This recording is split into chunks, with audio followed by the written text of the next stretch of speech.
Au nom du Père et du Fils et du Saint-Esprit, ainsi soit-il. Merci d'être venu aujourd'hui pour cette dernière conférence pour nous préparer à la fête pascale qui s'approche à grands pas. Aujourd'hui, ce dimanche létaré, où déjà nous pressentons à travers les textes liturgiques, même le fait qu'il y ait ces fleurs présentes sur l'autel, nous pressentons, nous préparons la fête de la résurrection.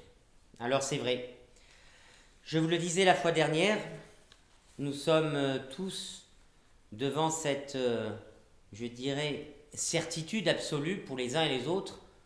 Notre vie sur terre va un jour s'achever. On le dit avec des mots. Et c'est vrai qu'on a toujours du mal, et c'est là, je crois, une des limites de notre nature, on a du mal à imaginer que demain, nous n'aurons pas cette belle grâce, mais en aurons peut-être une plus grande. Du moins, nous sommes dans cette vertu de l'espérance, de voir à nouveau notre soleil se lever, et en ce début de printemps, les oiseaux chanter, la végétation renaître. Et c'est vrai que ce mot renaissance a tout son sens lorsque nous arrivons et nous nous préparons aux fêtes pascales. La Sainte Église, d'ailleurs, nous prépare, nous invite à nous y préparer de manière beaucoup plus intense à partir de dimanche prochain. Ce sera le dimanche de la Passion, premier dimanche de la Passion, où chaque chrétien est invité à faire ses Pâques. C'est-à-dire, tout simplement, puisque l'Église l'a ainsi voulu, et ce que l'Église veut, le Seigneur, et donc Dieu le veut, a voulu que nous ayons cette obligation de la communion pascale.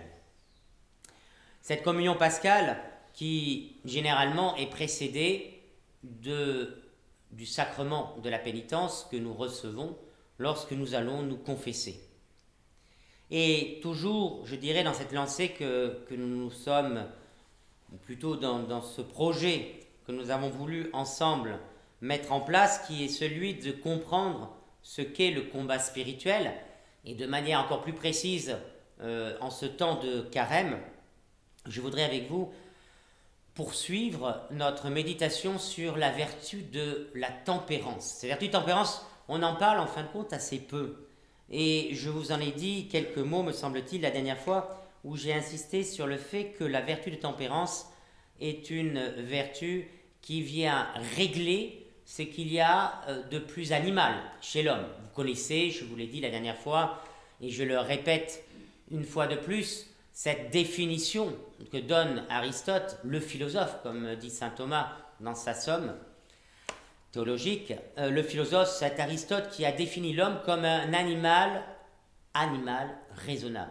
Et il y a dans ce combat spirituel auquel chaque homme est appelé, il y a non pas un combat manichéen, c'est-à-dire le bien contre le mal, mais davantage une invitation permanente à s'appuyer sur la grâce de Dieu pour arriver tout simplement à vaincre les passions désordonnées. Je reviens sur ce point parce que je l'ai évoqué, il me semble, à l'occasion de notre deuxième conférence de carême, lorsque je vous ai dit que saint Thomas, dans son traité des passions, dans la Somme théologique, exactement dans la troisième partie, j'espère ne pas me tromper, eh bien, dit que les passions, en elles-mêmes, elles ne sont ni bonnes ni mauvaises.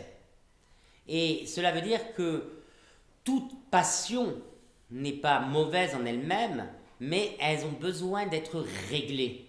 Réglées par quoi? Eh bien, la philosophie nous a répondu à cette question, réglée par la raison. C'est-à-dire ce qui nous fait le plus ressembler à Dieu. Lorsque je dis raison, et je ne vais pas développer ce point-là, puisque ce n'est pas l'objet de notre conférence, mais il faut quand même bien cerner les choses. Lorsque je dis raison, très souvent, on dit ce qui est soumis à toute forme de démonstration. Peut-être vous vous souvenez des démonstrations mathématiques, n'est-ce pas, au collège, les premières que nous faisons en fin de sixième, en cinquième, je pense qu'on en fait encore aujourd'hui. Eh bien, c'est bien plus que cela. Dans le mot raison, il faudrait davantage entendre le raisonnable.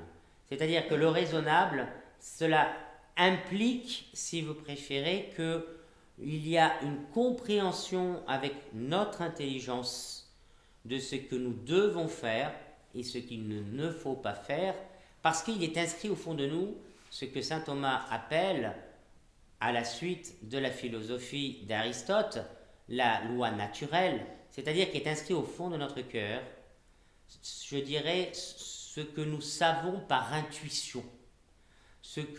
On utilise ce mot par exemple, nous disons à juste titre qu'il est, semble-t-il, prouvé que les femmes sont plus intuitionnelles que les hommes. Nous n'allons pas ouvrir un débat sur la question, mais simplement pour mieux comprendre qu'elles vont sentir des choses que notre partie, pour l'homme, peut-être la partie la plus rationnelle, la plus démonstrative. On se plaît souvent à mettre en exergue cette distinction.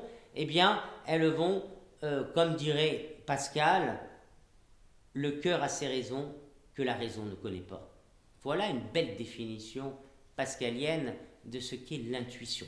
Et je m'arrêterai ici, mais j'ai voulu recadrer un petit peu tout cela pour montrer que nous, et je reprends saint Augustin sur ce point-là, Dieu ne nous sauve pas malgré nous. Nous devons être participants, c'est-à-dire participer activement à notre salut. Et pour cela, eh bien, c'est ce que nous avons essayé pendant plusieurs heures, si je puis dire, puisqu'il y a près de 3 heures de conférence depuis celle-ci, nous avons essayé de montrer l'importance des vertus. Ces vertus qui sont nécessaires, les vertus naturelles que j'ai évoquées avec vous, et plus particulièrement celle de la tempérance qui, elle, je le disais au début de cette conférence, va mettre un frein aux excès de la nature animale par lesquels l'homme s'avilit. Une fois de plus, précisons ici que la tempérance ne vient pas écraser les désirs humains, mais les régler, freiner les excès.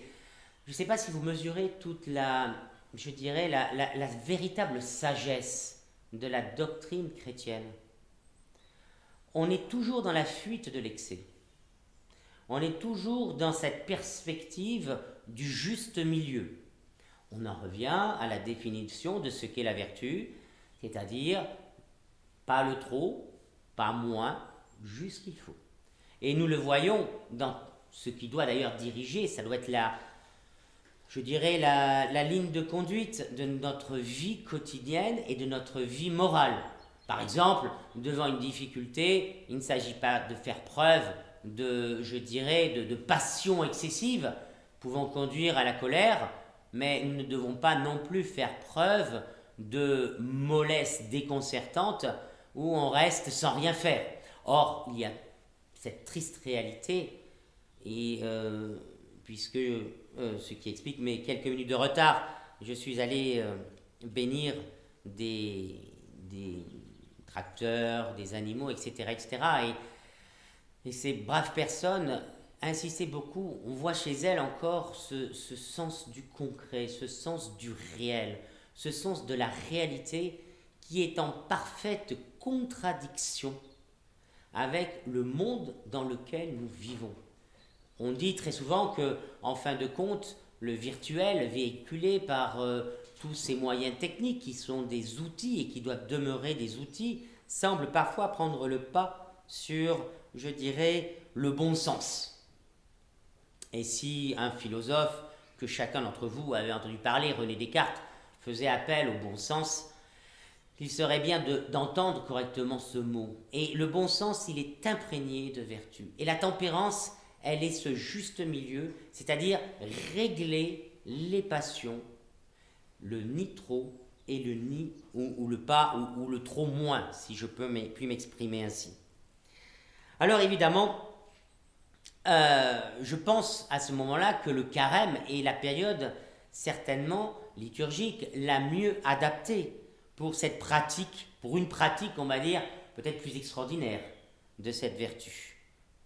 Si nous disons extraordinaire, évidemment, c'est pour vous faire comprendre que c'est une vertu qui, à titre individuel, est nécessaire pour notre vie spirituelle. Le fait qu'elle soit extraordinaire, c'est plutôt davantage en raison de l'intensité particulière que tout chrétien doit donner en ce temps de grâce, qui est le carême. En premier lieu, vous voyez devant vous se dessiner ce dont je veux parler, l'abstinence, qui consiste, nous dit le docteur Angélique, donc saint Thomas d'Aquin, en une privation d'aliments qu'il faut, la prudence l'exige, adapter à notre état de santé et à notre âge. Je passe ici évidemment tous les éléments canoniques qui vous ont été rappelés au début du carême à propos du jeûne. Mais ce que je veux avant tout vous dire, c'est qu'il est essentiel pour tout chrétien de pratiquer l'abstinence durant le carême, c'est-à-dire limiter au maximum la consommation de viande. Et je pense que vous allez voir pourquoi, et vous allez établir le lien avec le développement que j'ai fait la fois précédente du corps et de l'âme. Et vous en comprendrez, du moins j'espère, le sens. Alors évidemment, là encore, il y a du bon sens. On ne peut pas demander à des personnes âgées ou à des petits-enfants de pratiquer une sorte de rigorisme au niveau au moins au niveau du jeûne, c'est évident, mais toutefois, même s'il ne faut absolument pas porter atteinte à n'importe quelle, d'ailleurs à l'intégrité physique des personnes, et surtout pas au détriment de la liberté individuelle, il n'en demeure pas moins que le principe d'exemplarité est essentiel. Dans le cadre d'une famille, par exemple, si les parents invitaient leurs enfants ou leur disent vous ne prenez pas de goûter pendant le carême, qui pour eux constitue un véritable effort, une abstinence, un effort fait sur la volonté, un effort fait sur l'essence, un effort pour une meilleure maîtrise de soi-même, et qu'à côté, l'adulte consomme quelques plaques de chocolat pour des raisons, dit-on, de santé, eh bien évidemment, je ne doute de l'efficacité médicinale de cette forme de pseudo-vertu dite tempérance, et c'est le problème des pharisiens. Faites ce que je dis, mais pas ce que je fais. Et on le sait que nous avons tous cette tentation. Mais je sais très bien que dans des sociétés d'une éducation bienveillante, n'est-ce pas, dans le prolongement de Madame Dolto, puisqu'on sait que jusque dans les années 90, encore plus 2000, 2010, l'éducation était malveillante, on le sait tous évidemment, ça va de soi. Puisque depuis peu, les parents aiment leurs enfants, il semble difficile d'imaginer que l'on puisse donner des règles et éduquer à la vertu de la tempérance. Et pourtant, s'il y a bien un âge où on doit éduquer à cette vertu, c'est à l'enfance.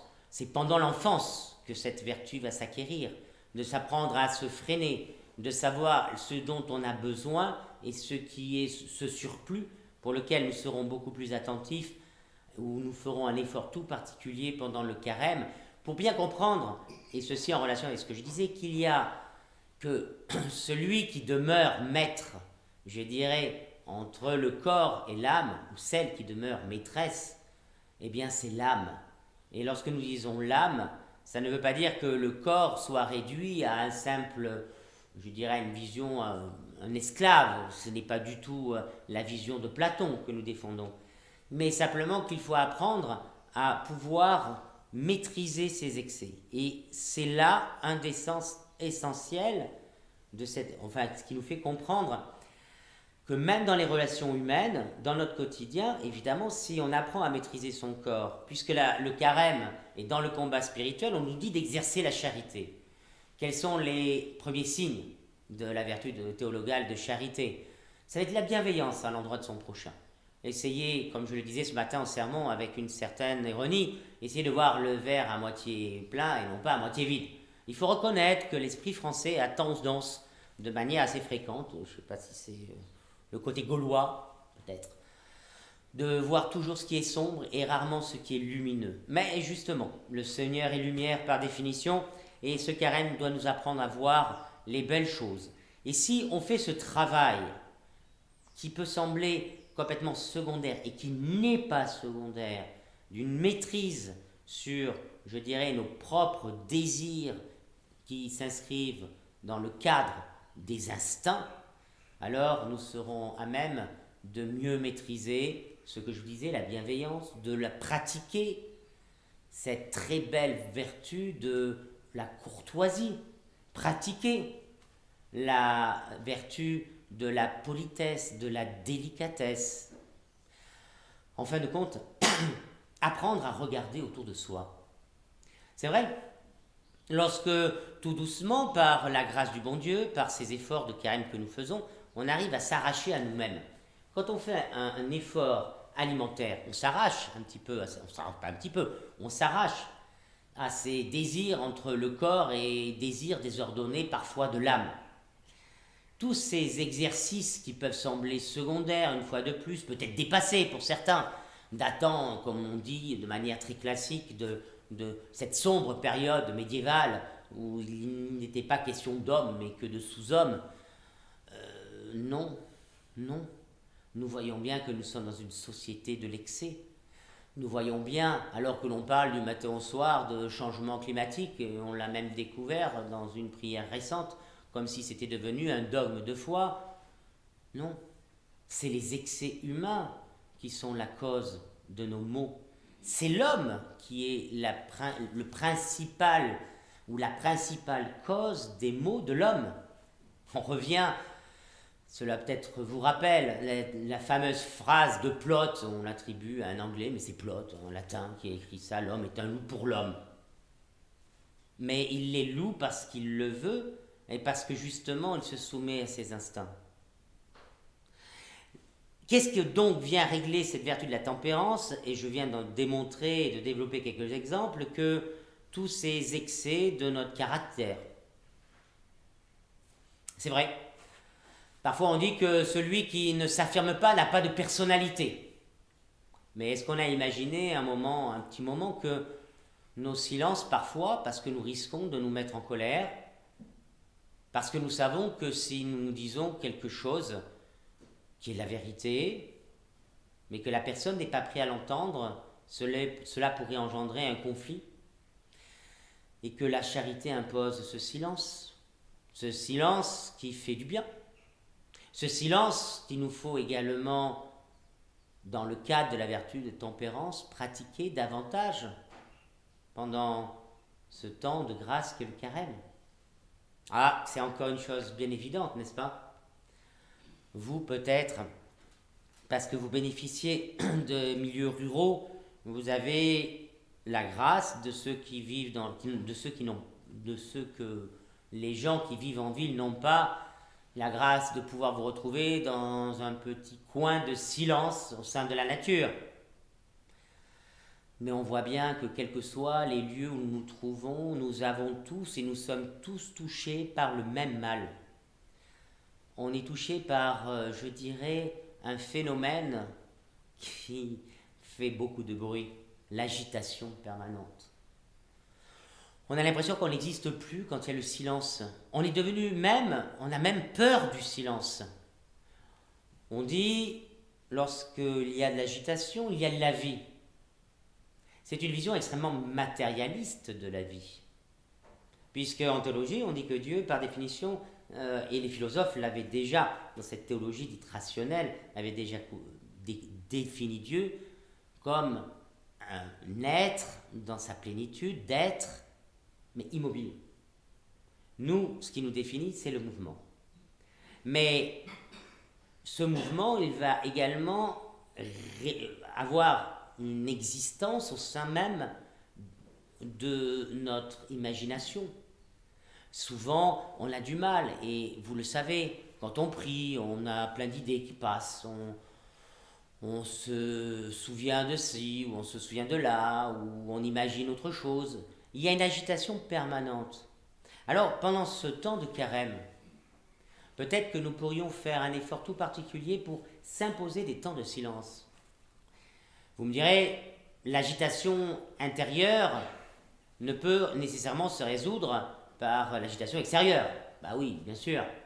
Mais sans calme, sans silence extérieur, il est quasiment impossible d'espérer à avoir ce silence intérieur. Et c'est vrai que lorsque saint Augustin nous dit que la paix, c'est la tranquillité de l'ordre, On en revient toujours à la même chose, la capacité que l'homme a de comprendre qu'il faut qu'il y ait un ordre dans son quotidien, de comprendre que c'est un bien pour lui de cultiver une forme de silence, et si extérieurement c'est pas possible, mais au moins intérieurement, et que cela n'est pas possible sans la grâce de Dieu. Mais on a besoin des éléments extérieurs. On a besoin parfois de se retirer. Regardons une chose qui vous semble évidente. La vie monastique. Pourquoi, d'après vous, moines et moniales ont fait le choix de vivre dans un monastère? Alors les mauvaises langues vous diront, ouais, ben oui, c'est pour comme ça ne pas avoir de problème, ils fuient les problèmes, ils fuient le monde. Bah, personnellement, j'ai découvert, non pas parce que j'en avais fait un choix direct, mais indirectement, j'ai fait des études théologiques dans un monastère. Cela n'enlevait pas, je dirais, les faiblesses liées à la nature humaine. Hein. Il y avait les mêmes difficultés que dans le monde. Mais lorsque nous regardons un emploi du temps monastique, nous voyons ces longs temps de silence pour faciliter la méditation, pour faciliter la prière, pour tout simplement nous aider à mieux prier. Et si ce choix de vie qui a été véritablement mis en place, structuré à partir de Saint Benoît dès les premiers temps de la chrétienté, ce n'est pas un hasard.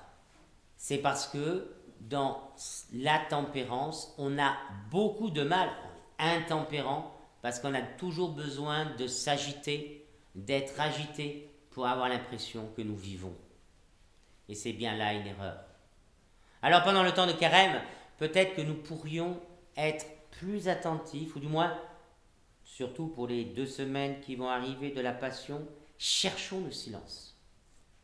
Et nous entendrions mieux le bon Dieu. Parce que le bon Dieu, lorsque nous lui parlons, le commun des mortels va vous dire, ben moi je parle à Dieu, il ne me répond pas. Ben oui, mais le problème c'est que souvent on se parle à soi-même. On croit parler à Dieu, mais on se perd à soi-même. C'est vrai. Je ne vais pas jusqu'à imaginer que l'on cultive de manière très méthodique l'introspection qui est mise au devant de la scène depuis le romantique du 19e siècle. Mais il faut quand même dire qu'il y a un état d'esprit général qui fait qu'on s'imagine méditer parce qu'on contemple ses propres malheurs. Alors, vous voulez contempler des malheurs, des difficultés, des souffrances, profitez donc du temps de la Passion pour méditer la Passion du Seigneur. Vous pourriez par exemple prendre les 7 dernières paroles du Christ en croix de Cardinal Journet. Vous auriez là, pour les 2 semaines de la Passion, donc je rappelle c'est dimanche prochain que ce temps commence, vous auriez un support accessible pour bien vous préparer à la fête de Pâques. Il y a donc, on le voit bien dans tout ce que je vous décris, ce travail où on va commencer par poser des actes de volonté, pas simplement des propos, pas simplement des paroles. Demain, je commence. Et le lendemain, dimanche prochain, je commence. Et la semaine qui suit. Prochain carême, je ne rigole plus, je commence. La fin de la vie est arrivée. Zut, j'ai oublié. Ben non. Non, il nous faut cultiver cette vertu de la tempérance. Non, il ne faut pas remettre à demain ce que nous pouvons faire. Et c'est bien pour cela que vous êtes là courageusement aujourd'hui, alors qu'on a un très bel après-midi printanier. Cette vertu de tempérance, elle va régler, je dirais, ces 2 faiblesses qui parlent à tout être humain, que sont la luxure et la gourmandise. Parce qu'il s'agit à la fois de dompter le corps, qui est l'entrée principale de l'animalité, mais également l'âme. Et ça, je reviens à ce que je vous ai dit, car l'un et l'autre sont intimement liés. Car en flattant les sens, évidemment, on écarte l'homme de la vertu. Et vous voyez et vous mesurez ce que je viens de dire? C'est exactement la même chose dans l'éducation. Et on pourrait se remémorer ici La Fontaine. Le système, ou plutôt l'état d'esprit qui consiste à flatter toujours l'autre, ce n'est rien d'autre que pour le séduire. Et si nous n'apprenons pas aux jeunes gens, mais à n'importe quel âge, à se forcer soi-même, à développer le goût de l'effort, alors on tombe dans la tiédeur. Et vous vous rappelez très certainement des paroles terribles du Christ. Je ne sais pas si on mesure toute la portée des mots. Je vomirai les tièdes. Qui sont les tièdes? Voulez-vous que je vous dise qui sont les tièdes? Eh bien, les tièdes, ce sont tous ces chrétiens qui, pourtant, ont une pratique extérieurement régulière, mais qui ne mènent aucun combat spirituel, parce que, pas un instant, ils imaginent qu'il soit nécessaire de pratiquer les vertus.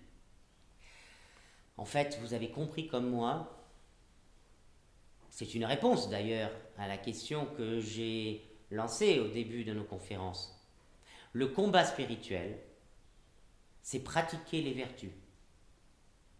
Les vertus naturelles, première étape, les vertus surnaturelles, je distingue pour l'intelligence, mais c'est bien un tout. Et saint Thomas l'explique bien dans la Somme. Et qu'il ne peut pas y avoir de vie chrétienne authentique sans pratique de vertus. Et s'il y a un des plus grands mâles du XXIe siècle, en raison notamment de tous les moyens techniques qui ont été développés, un des plus grands mâles de ce début du XXIe siècle, c'est tout ce qui touche à la pureté. Parce qu'il y a porte ouverte sur tant de saleté à travers les moyens informatiques. Et il y a tant de naïveté. Et si j'ai un message à faire passer aujourd'hui aux parents ici présents, à ceux qui auront le courage d'écouter cette conférence, ça serait de dire: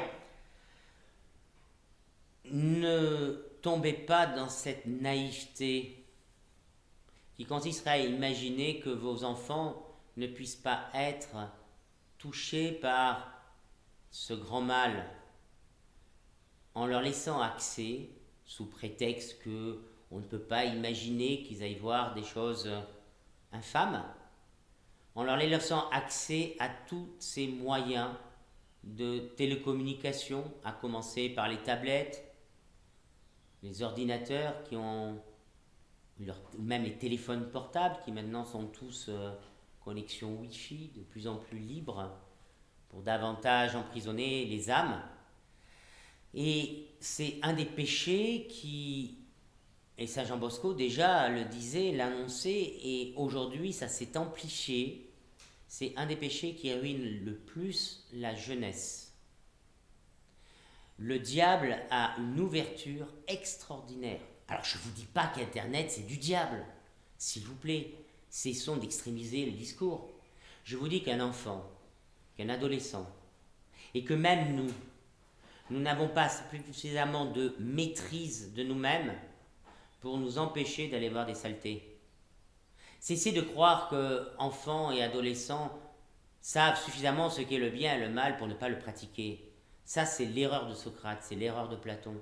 C'est qui s'imaginaient qu'il suffisait de connaître ce qu'est le mal pour ne pas le pratiquer. Ça, c'est faux. La vertu de tempérance, puisque le diable sait très bien qu'en touchant les âmes, et je disais au niveau de la luxure, mais aussi la gourmandise, et bien de cette manière, c'est là où il fait tomber le plus d'âmes en enfer.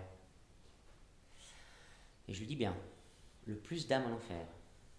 Parce qu'évidemment, de ce péché, une multitude d'autres péchés suivent.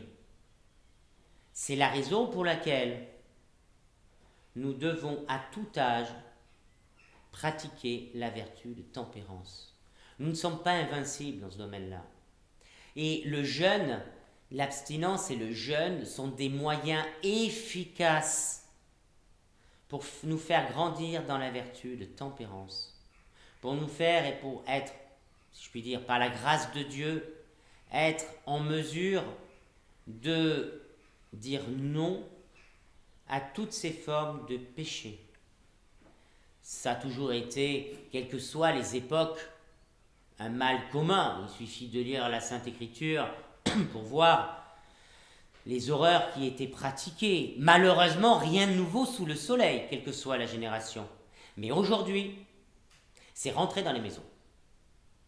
Nous l'annoncions quand la télévision a été mise dans les foyers, mais je crois que ce n'était rien d'autre qu'un apéritif et que nous sommes entrés dans le plat de consistance. Or, beaucoup de familles estiment qu'aujourd'hui, si elles n'ont pas Internet à portée de main, elles ne sont plus à la page. Mais, encore une fois, vous êtes dans l'illusion. Et je pense être assez bien placé pour avoir fréquenté pendant près de 27 ans des jeunes gens. Je sais très très bien et je connais très très bien les difficultés qu'ils rencontrent, propres à chacun selon les âges. Mais ce que je dénonce aujourd'hui, c'est quelque chose que j'ai entendu bien des fois. Mais bien des fois. Pour éduquer, il faut donc commencer par développer le goût de l'effort. Nous imposer, et j'ai très longtemps insisté là-dessus, un emploi du temps.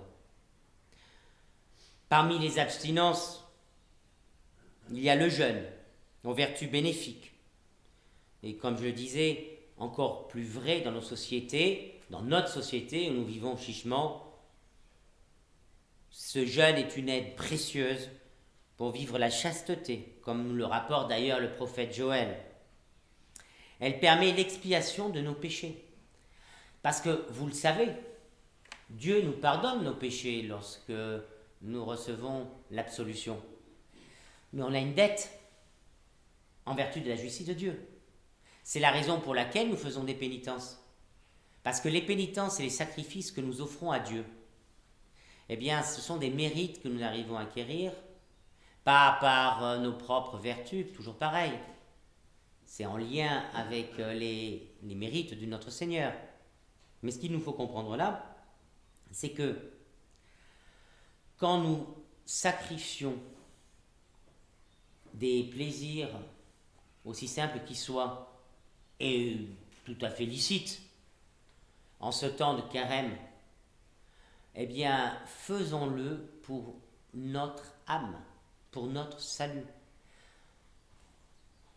Si nous étions comptables, ce n'est pas trop mon cas, je dirais qu'il nous faut totaliser un maximum de mérites pour qui viendront effacer la dette due au péché pardonné. Mais il y a une dette en raison et de cette nécessité impérieuse de satisfaire la justice divine. Efforts et mérites que nous pratiquons nous permettent de pouvoir réduire, voire effacer cette dette. Et vous comprenez mieux alors ce qu'est la sainteté. Lorsque on vous parle de tel saint, j'ai un petit faible, vous le savez tous, pour le Padre Pio, j'aime beaucoup Saint Jean Bosco, on ne va pas faire la litanie de tous les saints. Mais qu'est-ce qu'on apprécie ces gens-là? Lorsque nous sommes enfants, ce que nous apprécions le plus, c'est le côté, on va dire, des miracles qu'ils accomplissent. Le Padre Pio, puisque nous en parlons, c'est le fait que ce soit le seul prêtre de l'Église qui a eu reçu et qui portait de manière visible les stigmates du Seigneur. Oui, parce que vous savez très bien que Saint François d'Assise n'était pas prêtre, il était diacre. Et évidemment, se dire que cet homme-là, consacré à Dieu, a porté dans son corps jusqu'à... Il n'est pas mort avec ces stigmates, juste quelques mois avant de remettre son âme à Dieu, les stigmates ont disparu, mais il les a portés 50 ans. Il s'est uni aux souffrances du Christ, mais combien il a dû souffrir. Alors vous allez me dire, mais un homme qui avait une vie si vertueuse, comment devait-il ou pourquoi devait-il racheter quelque chose mais parce que tous les sacrifices qu'il a fait, car nous dit la Sainte Écriture, le juste pêche au moins 7 fois par jour. Évidemment, ce sont des péchés véniels, des pensées tordues parfois, des propos maladroits ou parfois blessants, et j'en passe. Quand vous mesurez tout ce qu'ont porté les saints, Saint Jean Bosco, Saint Padre Pio, c'est parce que tout simplement, c'était pas parce qu'ils étaient dotés de ce pouvoir que le Seigneur leur a accordé en raison de la vie vertueuse qu'ils avaient, mais c'est parce que comme tout homme, toute créature sauf la Vierge Marie, ils avaient le péché originel et que nous devions satisfaire à la justice de Dieu. Alors, je suis d'accord avec vous, et la preuve en est, c'est que leur corps, lorsqu'ils sont... C'est arrivé, quand il y a les procès de canonisation, on voit que les corps qui sont restés enterrés plusieurs mois, voire plusieurs années, n'ont pas bougé. Et on comprend mieux pourquoi. Si le Seigneur en prend soin, c'est parce que nous reprenons ce que je vous disais, première ou deuxième conférence, la mort est le salaire du péché. Et la mort, c'est la corruption du corps. Si Dieu a cessé cette corruption naturelle, puisque avant le péché originel, l'homme n'était pas appelé à mourir dans la souffrance, qui plus est, eh bien, tous ces corps qui ont peu bougé avec le temps, que sont ceux des saints, c'est parce qu'ils ont pratiqué dans leur vie et dans leur quotidien la vertu qu'ils sont devenus des saints. Ils n'étaient pas prédestinés, au sens protestant du terme, à devenir des saints, même si Dieu a des préférences. Alors évidemment, je suis désolé de dire ça, dans une société égalitariste, on va dire que, ben voilà, le bon Dieu, il a des préférences, il pratique une injustice, et voilà. Ne voilà encore le bon Dieu injuste, non. Le fait de préférer, cela ne veut pas dire qu'on n'aime pas les autres. Regardez dans la description du jeudi saint, il y a cet apport, que c'est l'apôtre Saint Jean d'ailleurs, qui apporte cet élément. Il dit, c'était lui, l'apôtre Saint Jean, qui met sa tête sur le cœur du Seigneur, et il est ajouté ce mot en disant l'apôtre préféré. C'est incroyable. C'est vrai que le Seigneur a choisi des âmes, mais puisqu'on est soucieux de l'égalité aujourd'hui, par le baptême que nous avons reçu, s'il y a des prédispositions naturelles qui sont plus développées pour les uns que pour les autres, le Seigneur n'attend qu'une chose, c'est devenir des saints en fonction de ce que nous faisons et de ce que nous sommes. Tout le monde n'est pas appelé à devenir prêtre, ni devenir religieuse, ni devenir moine, mais on n'est pas plus saint parce qu'on devient moine, on n'est pas plus saint parce qu'on devient prêtre. Chaque âme, quel que soit son état de vie, est appelée à la sainteté. Et que le Seigneur, dans les actifs qu'il fait, ait eu des préférences, comme nous avons des préférences, cela n'implique absolument pas que Dieu ait été injuste. C'est véritablement cette parabole que nous avons réentendue durant le carême, lorsqu'il donne la même somme aux ouvriers de la dernière heure et ceux qui ont commencé depuis le début de la journée. Ah, c'est injuste, c'est incroyable. Nous, on a travaillé pendant 9 heures sous le soleil qui nous a accablés, harassants, et eux, ils arrivent au dernier moment et vous leur donnez la même somme. Mais nous étions convenus ensemble de telle somme. Est-ce que j'ai commis une injustice? Non. Ah, mais oui, parce que toi, tu es jaloux des grâces que je dispense en fonction de mon bon vouloir. Voyez tout ce que je suis en train de vous dire. Mais même pour notre quotidien, c'est presque un délit aujourd'hui de dire des choses comme ça. Parce qu'on commet ces vices qui sont devenus des vertus, on va commettre le péché d'injustice. La justice, c'est ce que je vous décris. C'est-à-dire que nous ne sommes pas des défenseurs de l'égalitarisme, donc nous sommes des pécheurs. Mais non, non, pas du tout. La justice, elle est objective. La justice, elle n'est pas simplement un sentiment, une émotion, un ressenti, un je ne sais quoi encore. Il était convenu que tu reçoives telle somme. C'est ce qui t'a été remis. Que moi je décide que celui qui est arrivé en milieu de journée il touchera autant que toi. Ce n'est rien d'autre que l'exercice de ma bonté. Mais tu me reproches quoi, dit le Seigneur? Tu me reproches d'être bon. En fin de compte, derrière tout cela, qu'est-ce qui se cache? La jalousie. Qu'est-ce qui se cache? L'orgueil. Qu'est-ce qui se cache? Le manque de vertu, de tempérance. Notre intempérance. Cette volonté toujours de tout ramener à soi. Alors oui, nous avons besoin de pratiquer tous ces moyens efficaces. Je voudrais revenir et dire quelques mots sur la gourmandise. Je disais que c'était un vice très répandu dans nos sociétés. Et nous savons très bien que cela ne signifie absolument pas que le péché de gourmandise, c'est aimer ce qui est bien ou bon. Ce n'est pas ça du tout. Aimer les bonnes choses que la divine providence nous envoie n'est pas un mal. Partager un bon repas de famille à l'issue d'une fête, je dirais presque que ça fait partie d'une vertu sociale. Ça fait partie du cadre de toutes les vertus que je développais. Mais là où il y aura gourmandise, c'est quand il y a excès. Toujours pareil. Et en fin de compte, le péché, étant donné que lui-même peut se définir comme un excès, et celui qui est le mieux incarné, qui est à la base de tout, c'est l'orgueil, et ça j'en ai longuement parlé, eh bien, à la racine de tous les péchés, il y a encore l'orgueil. Il y a cette espèce de culture, je me plais à dire, de l'entre-moi. On aime toujours se valoriser, et on aime s'accorder tant de bienfaits au détriment de son prochain. Eh bien, la vertu de tempérance, par ces efforts auxquels nous sommes invités, va nous permettre, et je le disais tout à l'heure, je reviens dessus, à apprendre à ouvrir à nouveau les yeux. Ouvrir les yeux pour pouvoir cultiver la vertu de charité auprès de son prochain. Voyez toute la sagesse de l'Église. Voyez tout l'équilibre. Tout est équilibré. Il n'y a pas de condamnation.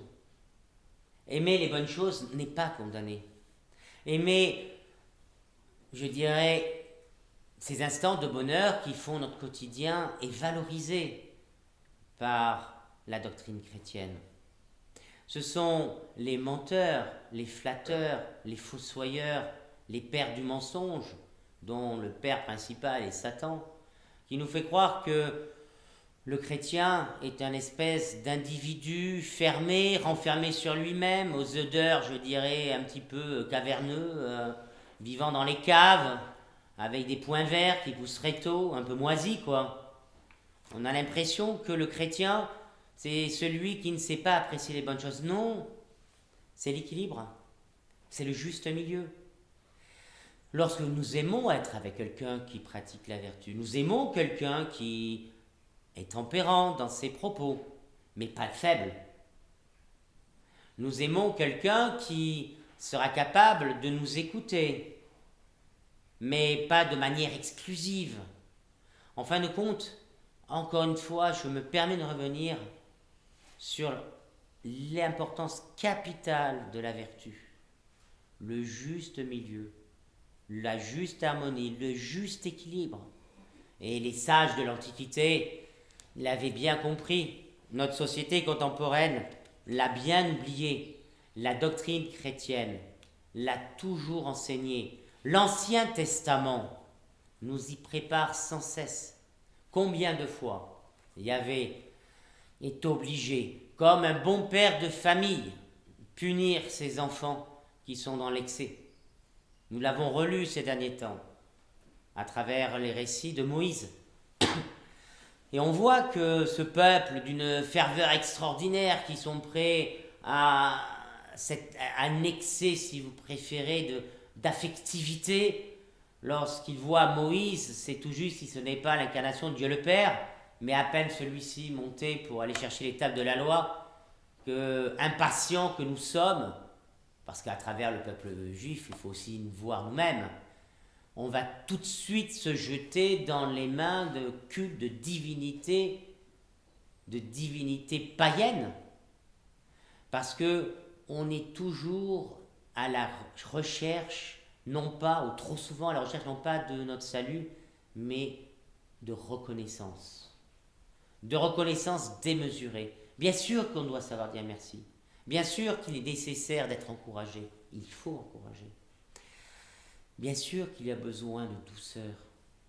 Mais tout ça doit être dans la mesure. Qu'il n'y ait rien d'excès, ni de trop spirituel, ni de trop matériel. Ce juste milieu que nous sommes, que nous devons être, ce juste équilibre qui existe entre l'âme et le corps. Alors évidemment,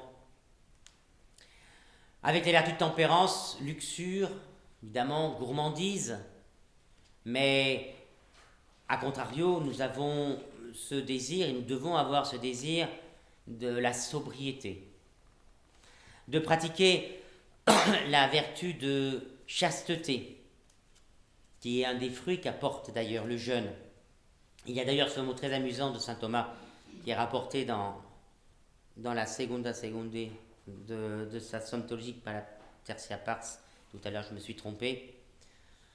Cette réflexion de saint Thomas qui serait peut-être aujourd'hui douteux. Je ne sais pas si saint Thomas ne se retrouverait pas au tribunal.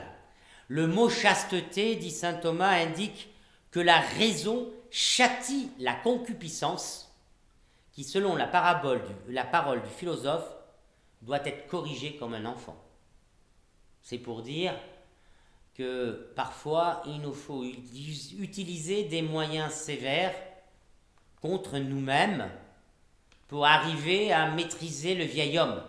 D'où l'intérêt des abstinences, l'intérêt du jeûne, l'intérêt de la méditation, de l'oraison, l'intérêt également de savoir maîtriser sa parole, de savoir maîtriser tout ce qui est excès. Il y a tant d'autres vertus qu'il me faudrait tant de temps pour vous en parler. Je voudrais en évoquer deux autres liées évidemment à la vertu de tempérance. La mansuétude. La mansuétude, c'est une des branches, si je puis dire, un des bras de la vertu de tempérance qui va peut-être nous demander de modérer parfois les effets de notre légitime colère. Maîtrise de soi, toujours difficile à trouver. La modestie, vertu qui est attachée également à la tempérance qui vient régler. Et saint Thomas nous dit qu'il y a quatre choses qui concernent justement cette vertu, la modestie. D'abord, la première chose qu'il nous faut régler, et je dirais que ce n'est pas la plus évidente, c'est d'arriver à lutter par l'action de l'humilité contre toutes ces manières que nous osons parfois, ou nous avons du mal à nous dire à nous-mêmes, c'est qu'on tend à s'attribuer toutes nos bonnes actions.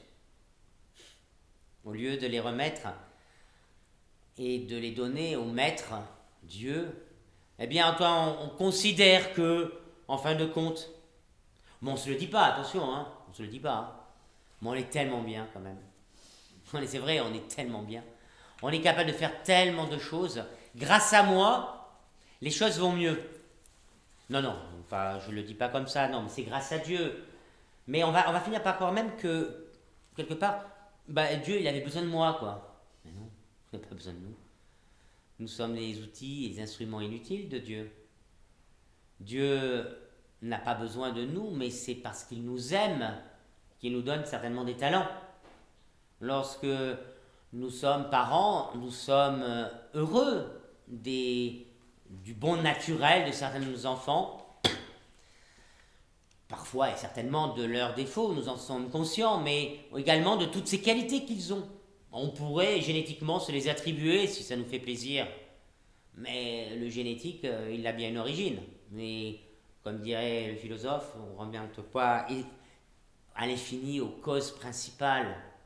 Mais la modestie, elle veut que nous soyons capables de freiner cette volonté de vouloir s'attribuer tout à nous-mêmes. Il y a également, dans la modestie, on peut avoir un désir légitime de connaissance et de savoir. Je ne parle pas de la vaine curiosité. Je ne vous parlerai encore moins de la télé-réalité qui veut que l'on sache tout pour comprendre correctement le comportement humain de la vie personnelle des gens. C'est tellement absurde et pourtant c'est tellement classique à travers les séries et le reste. Non, il peut y avoir un excès dans le désir de savoir.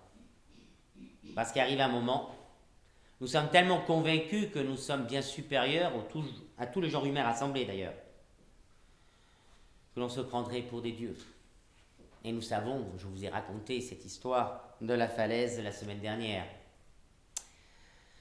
La modestie, elle va aussi régler l'attitude corporelle. Ben oui, je sais. Elle va même régler la manière de se vêtir. Je sais que là, j'entre sur un chemin assez épineux.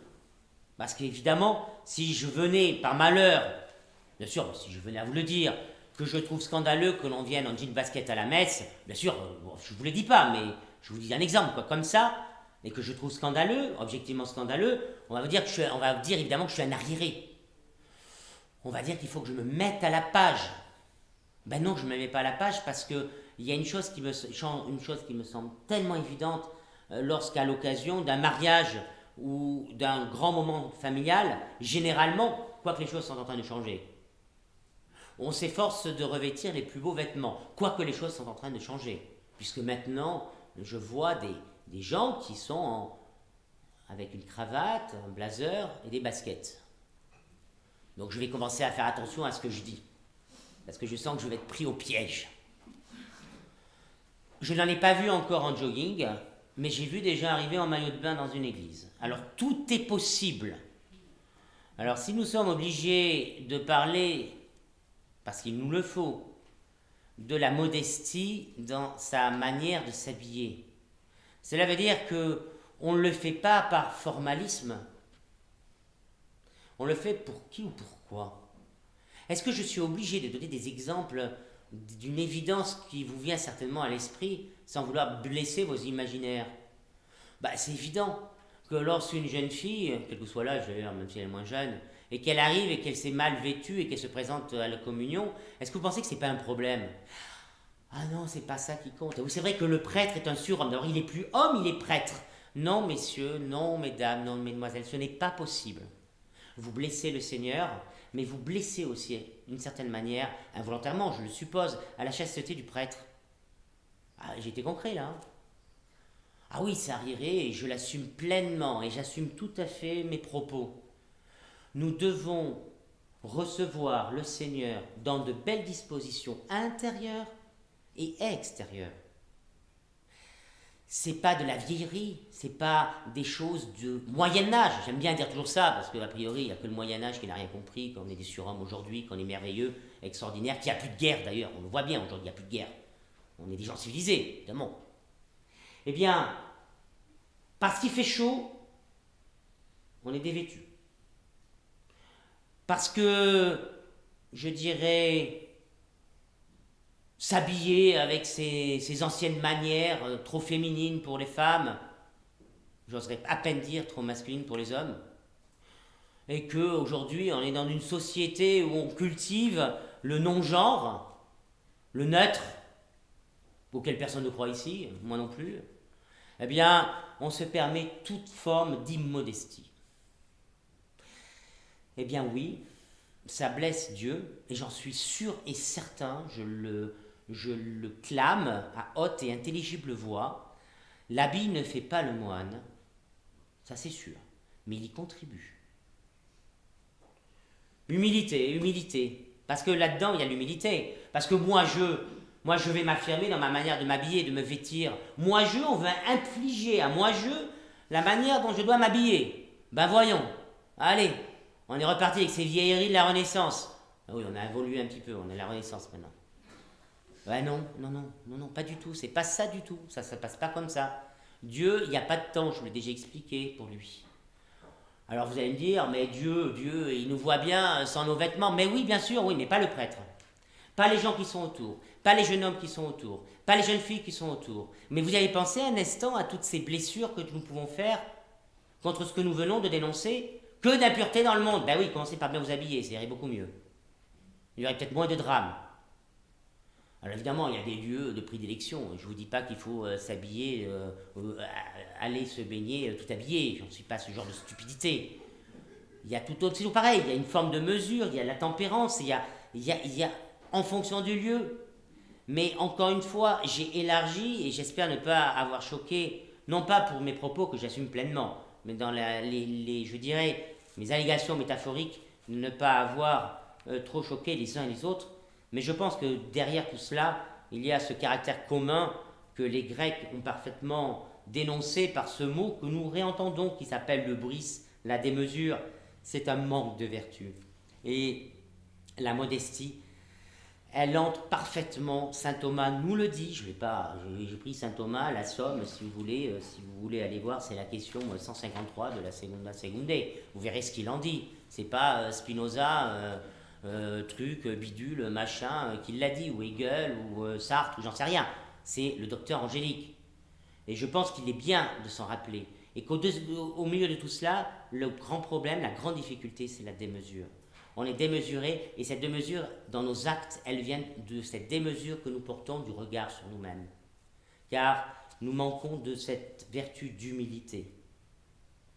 Elle nous transporte, nous dit saint Augustin, par-delà ces élévations mondaines, jouets mobiles du temps, nous dit saint Augustin, jusqu'à cette hauteur qui n'est plus une usurpation de l'orgueil humain, mais un don de la grâce divine. Pour conclure ces conférences, puisque évidemment il y aura encore beaucoup de choses à dire sur la vertu de tempérance, mais je crois avoir quand même développé suffisamment le sujet pour comprendre que le socle, évidemment, du combat spirituel, c'est la pratique des vertus, mais que ce n'est pas les vertus pour elles-mêmes. Ça, c'est l'erreur de ce que nous appelons les stoïciens de la Rome impériale, le stoïcisme impérial.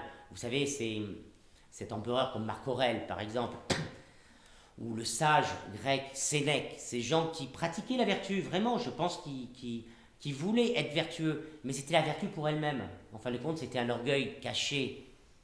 Non, nous pratiquons la vertu pour plaire à Dieu, pour ressembler à Dieu, pour imiter Dieu.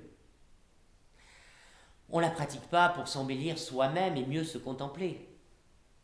Car c'est Dieu qui nous parfait, c'est Dieu qui nous embellit, c'est Dieu qui nous sanctifie. Mais c'est nous qui faisons le choix de Dieu, exercice plénier de la liberté. La pratique des vertus, elle va également donc être assistée dans notre combat spirituel par les sacrements. Nous avons eu l'occasion d'en parler, et pourtant dans la tertia pars, dans la troisième partie de la Somme théologique, saint Thomas fait un développement qui m'a interpellé, bien que j'ai dû le faire en théologie il y a plusieurs années, mais j'étais heureux de relire, de montrer ce lien qu'il y avait, où il disait les sacrements sont nécessaires pour le salut des hommes, parce que par nous-mêmes, nous pouvons nous suffire à nous-mêmes. On a besoin de la grâce de Dieu. Car, nous dit saint Thomas, on ne devient membre du Christ que par la grâce du baptême. Nous le savons. Dieu nous a sauvés par le baptême, nous dit saint Paul. Devenu enfant de Dieu, saint Thomas nous dit, par le sacrement du baptême, nous avons à entretenir notre patrimoine spirituel. De la naissance à notre mort, à travers les sacrements, Dieu nous assiste dans tous les moments essentiels de notre vie. Le baptême, la naissance. Le sacrement du mariage ou de l'ordre dans notre vie d'adulte.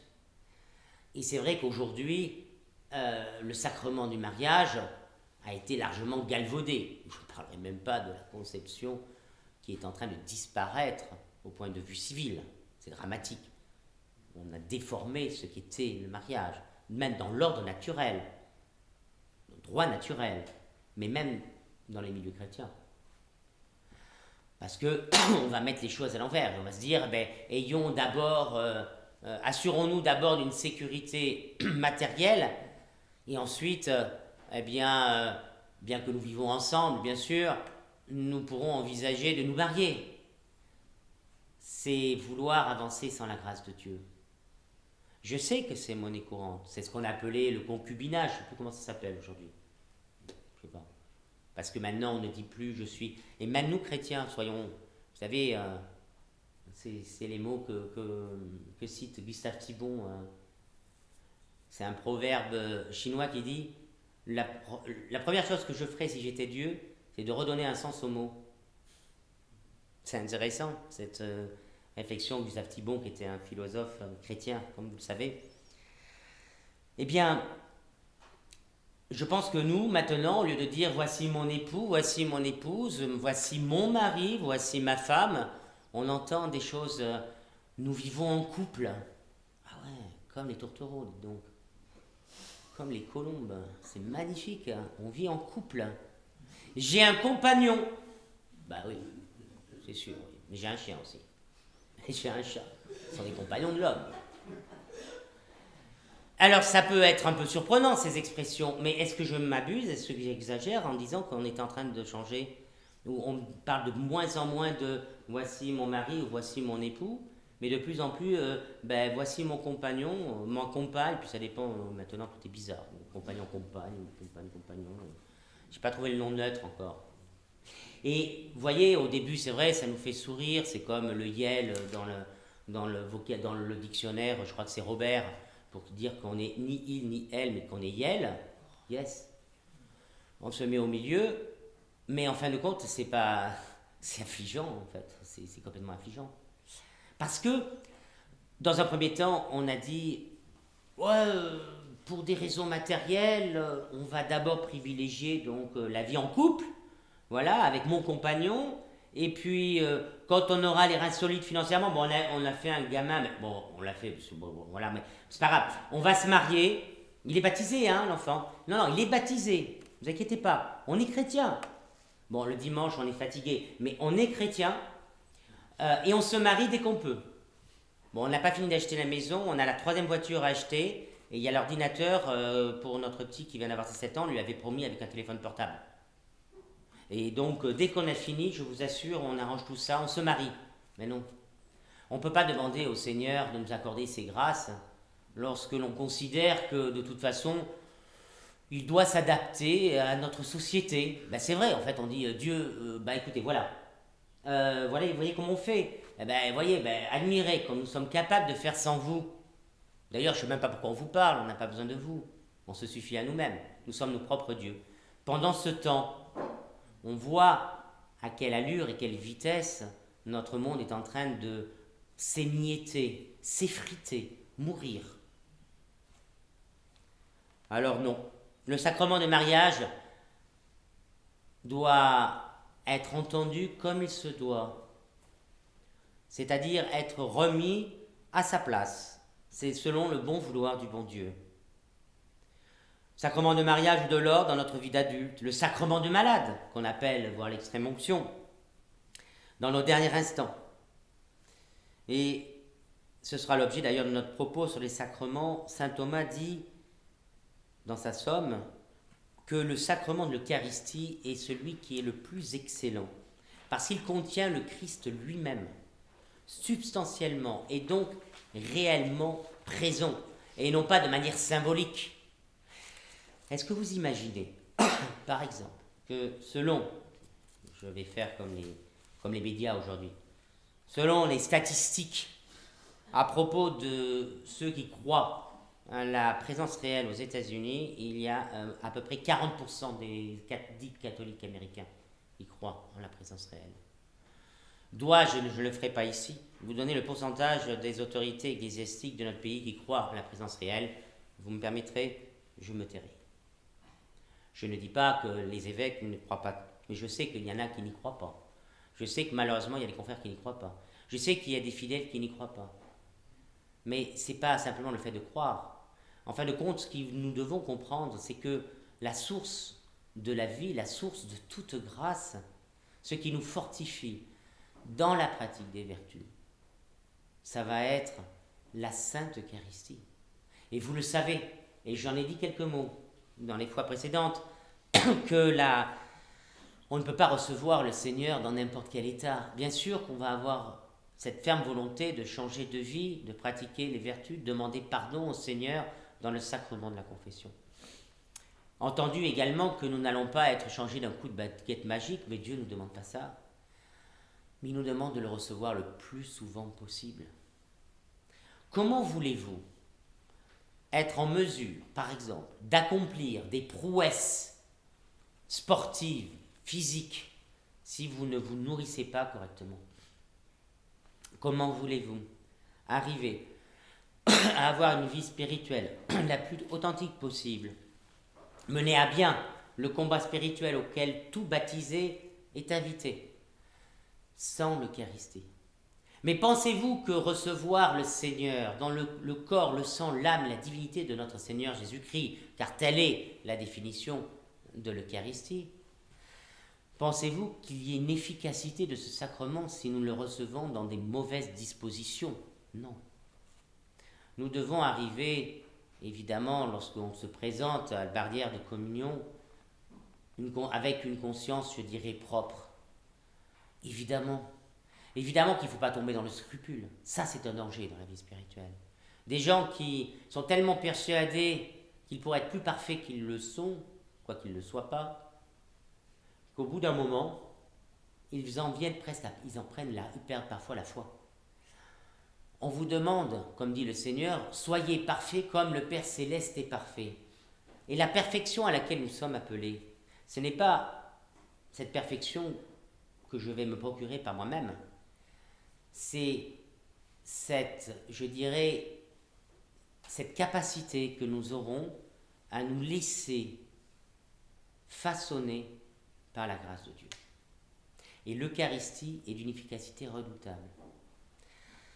C'est vrai que parfois, je dis bien parfois, quand on a accompli son devoir d'État, quand il n'y a pas d'empêchement, évidemment, pour le bien de notre foyer ou autre, parfois nous aurions l'occasion d'assister à la messe en semaine.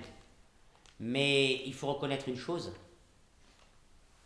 c'est que très souvent, de faux prétextes déguisés, que l'on appellera communément la paresse, on voudra que nous n'y allons pas.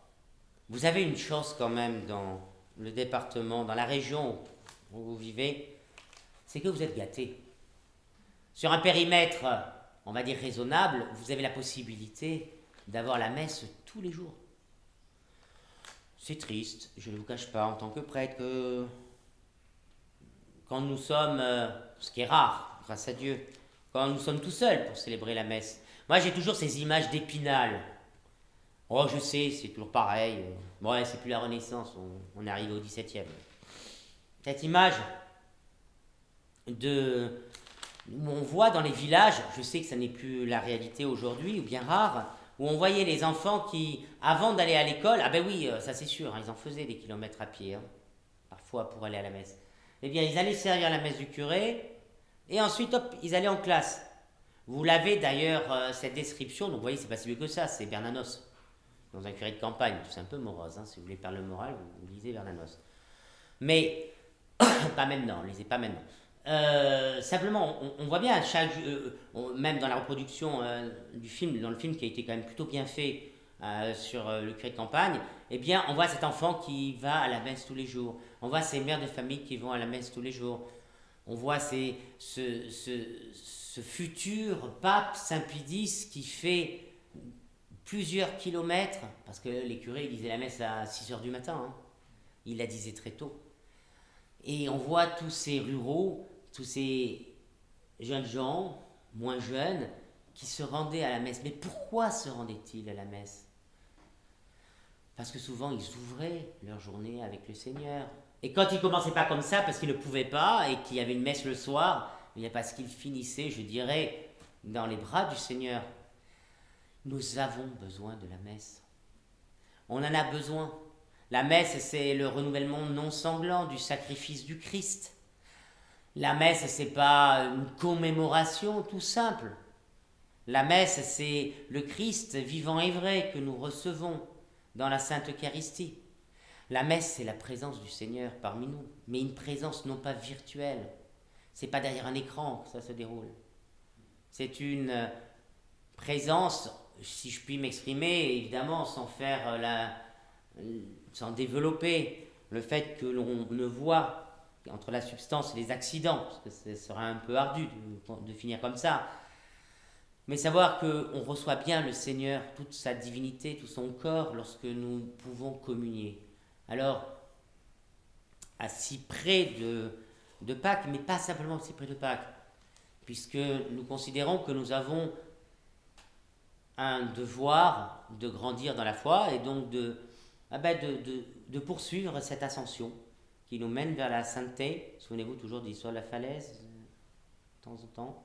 En regardant le Seigneur et en évitant de se regarder dans le miroir, on risque de tomber dans le ravin. Eh bien, l'Eucharistie et la confession, le sacrement de pénitence, sont des moyens d'une efficacité dont on n'imagine pas. Ce sont les deux jambes pour pouvoir marcher de manière équilibrée. Alors, consommons, au sens noble du terme, abusons, bien qu'on n'abuse pas, lorsque Saint Pierre dit combien de fois faut-il pardonner, et le Seigneur lui répond autant de fois 7, 7, 7, 7, pour dire le Seigneur pardonne autant de fois qu'il faudra, mais allons demander pardon au Seigneur.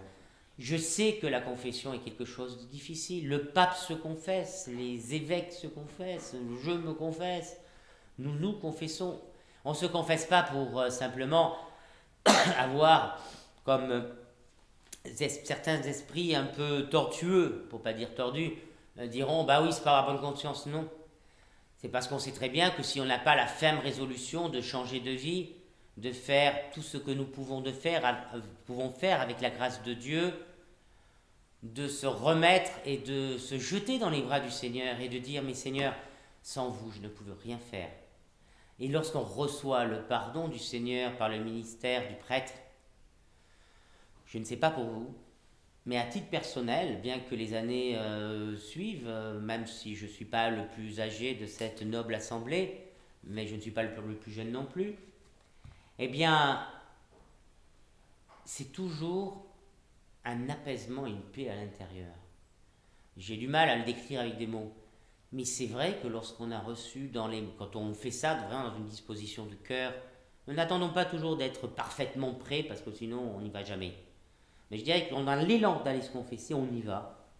Et c'est vrai que lorsque on a véritablement le regret des offenses que nous avons pu faire, volonté de nous conformer à la ferme vouloir de se conformer à la volonté de Dieu, eh bien c'est vrai que notre âme est davantage en paix. Et lorsque nous avons la grâce de recevoir le Seigneur, même si parfois c'est machinal, même si parfois nous avons été dissipés pendant la messe, enfin dissipés, on s'entend bien à vos âges, j'imagine que vous n'allez pas courir dans la chapelle dans tous les sens, sinon on dirait un petit exorcisme, ça va pas mieux. Mais simplement notre imagination qui part dans tous les sens, on se dit ça sert à quoi d'aller communier Non, parce que nous sommes venus pour rencontrer le Seigneur, pour le recevoir et pour devenir des tabernacles vivants en fait.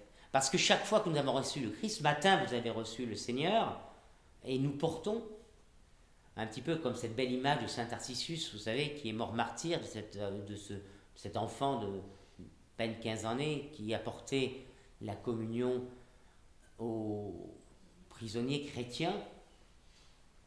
Eh bien, il était habité par le Seigneur. Alors demandons-lui cette grâce.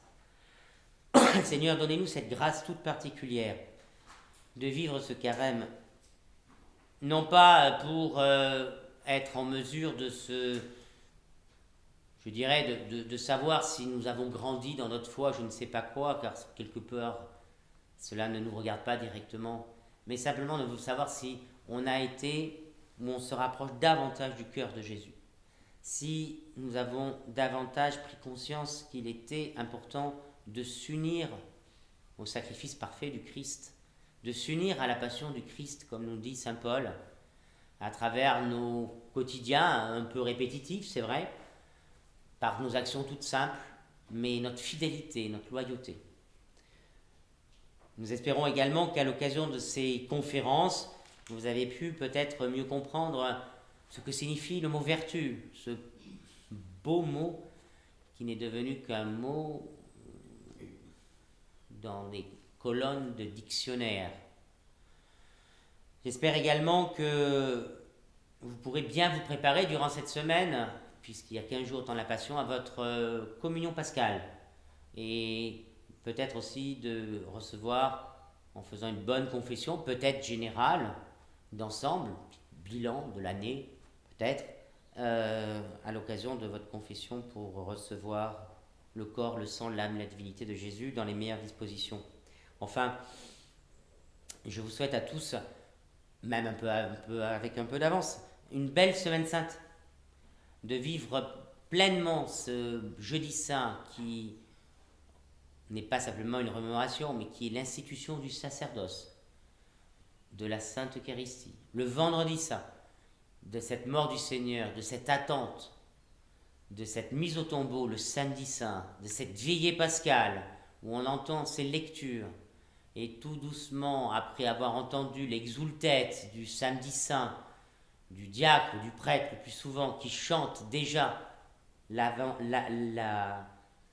prochaine venue du Christ ressuscité, de cette magnifique et belle messe de Pâques, de la nuit de Pâques et du jour de Pâques, eh bien, demandons au Seigneur de nous donner cet amour pour lui.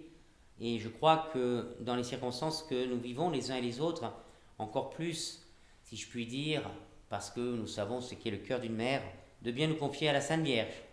Soyez peut-être plus, je dirais, réguliers dans votre chapelet quotidien et méditez surtout et tout particulièrement le mystère douloureux durant le temps de la Passion. Vous pouvez faire également le chapelet de la Divine Miséricorde qui a été donné par notre Seigneur Jésus-Christ, me semble-t-il, à Sœur Faustine. Et enfin, je répète une fois de plus le titre que je vous suggère en lecture spirituelle pour avoir matière, celle des 7 paroles du Christ en croix de Cardinal Journet. Il me semble que les éditions Artege l'ont reproduit. Vous pourriez la voir si vous le commandez en début de semaine, si vous ne l'aviez pas, pour le temps de la Passion. Et vous pouvez en lire tous les jours. Vous verrez, c'est ce que je voulais, mais je ne peux pas. Pour d'autres raisons, je suis pris pendant les 2 semaines. J'espérais pouvoir prêcher sur cela, mais peut-être l'année prochaine, si Dieu me permet. Je vous remercie et je vous bénis de tout cœur. Merci beaucoup.